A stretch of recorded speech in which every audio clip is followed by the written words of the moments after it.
advice for someone right now that is going through a breakup, no matter how long it was, because it can be shorter or longer, but just like where you really are grieving, especially if you picture a future with this person. And just, advice for moving through that grief and having hope and just like that healing process. Yeah. Give yourself a lot of grace. It's going to come in waves.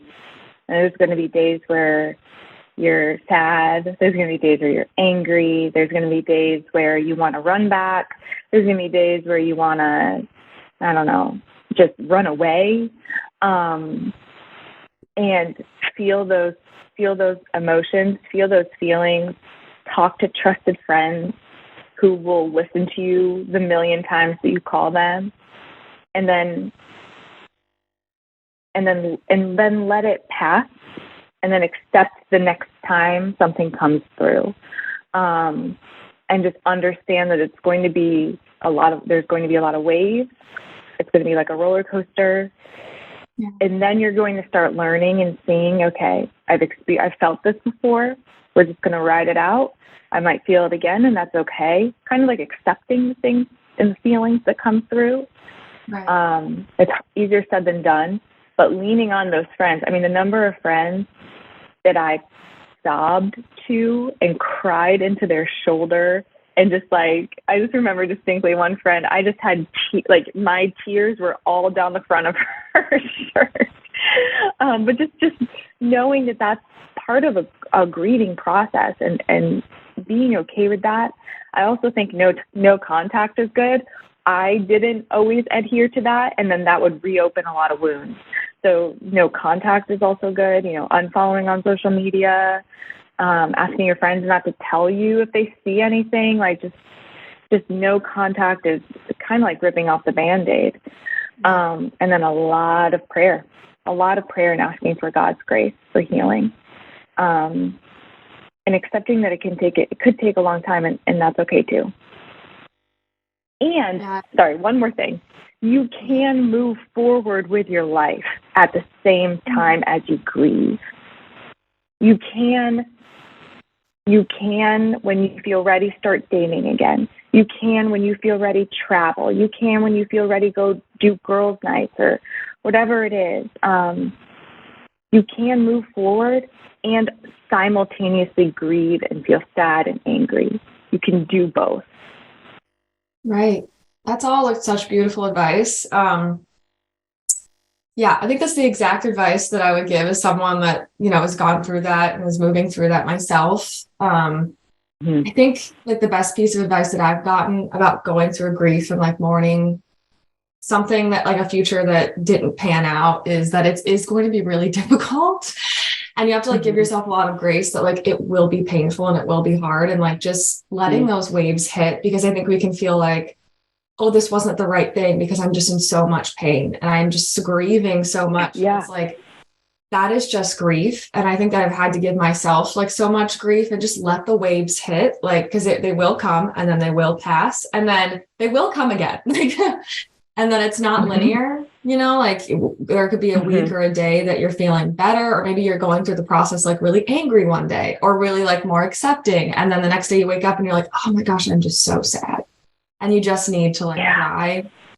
And that's okay. And I think like the only way through grief is to just kind of go through it, and not to kind of shove those emotions down, but just like, I think what you said, like finding the friends that can be there for you in that and walk with you through that. And then also just anchoring yourself in prayer. And if you need to, like, if you don't already have a therapist, I know it can feel like, oh, I just like went through a breakup, but especially if it was something like long-term, like I know that people told me similar feelings to like as if someone had died.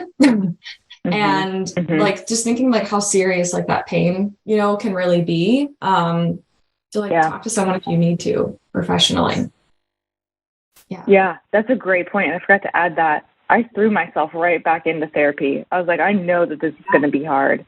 And like you said, you just sometimes need to talk it out with someone who can help give you some like constructive tools in order to navigate it. But like you said, it is a deep grief. It really is. And like you said, you're grieving what you thought you were going to have. And that's really tough. That's really tough. And I love what you said about the pain doesn't mean you made the wrong decision. And that just hit me because I was like, yeah, it could be so easy to say, oh, this is really hard and this hurts. Maybe I did the wrong thing.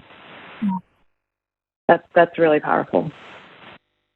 Yeah, especially, I mean, if it's a decision that it was just made so obvious to you, it can be easier to kind of think that. But if you had to make that decision on your own, I do think that God, even amidst that pain, I think he does give this kind of peace of like, this was right. But that doesn't mean there's not going to be a lot of pain in it, which is just hard to accept because we want to think like God's will is always painless. And I can't speak to God's will or understanding the mystery of that. But sometimes, like getting to where he wants us to be, there's going to be suffering. Yeah, absolutely. Yeah. And we kind of touched on this, but like, if you have advice for women that maybe are in women or men that are in the middle of a relationship where they just don't have that peace, and just like words of encouragement of like stepping out of that, or even just the idea of like exploring, like, well, maybe I do need to end this relationship. Like, any advice for someone that might be in that situation right now? I really think that prayer of asking for God's will and for clarity in his will is really powerful, and trusting your own instinct too. Like I was saying, you do have the power and the control. You do have power and control, and you do deserve to be in a beautiful relationship. And reminding yourself of that. Yeah. I think that it's so easy to forget that when we think that we want something so badly, even if it's not good for us. Right.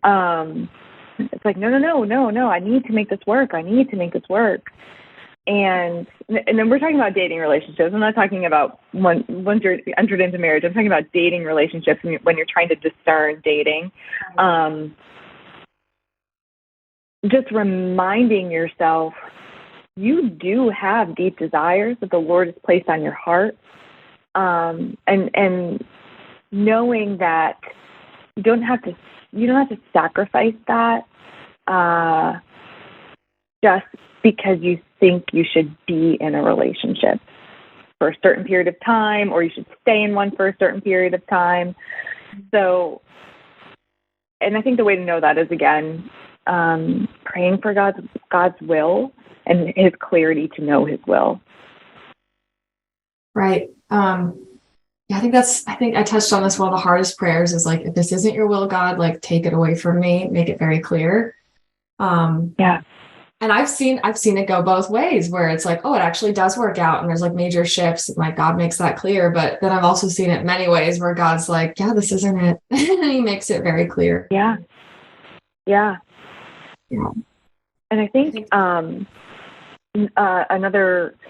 experience that I've had recently where this has come up again, and I just go back to like this stage of life and what I went through and try to pull from that. But, when you try to have children, or when you start trying to have children, you think you have all this control. Okay, we're going to try this month. We're going to get pregnant. We're going to have, all these babies. Right. For us, that hasn't been our experience. So it has thrown me into this place of, wow, I really have no control. And this idea that I had for my life and what my family looks like, I have to surrender that too. And that's really hard. I have to say, God, your will be done, even if it means we don't have children. Like, even just that prayer itself, I'm not saying that is God's will, or that's what will pan out for us. I don't know. But even getting to the point where you can surrender every single thing that you've always wanted and desired is so hard. But then there's that level of trust where he's going to take it and make it so much better than you could have ever dreamed of. So even if you're not dating or in your other stages of life, that constant surrender, which is so hard, bears so much fruit and so much of God's goodness.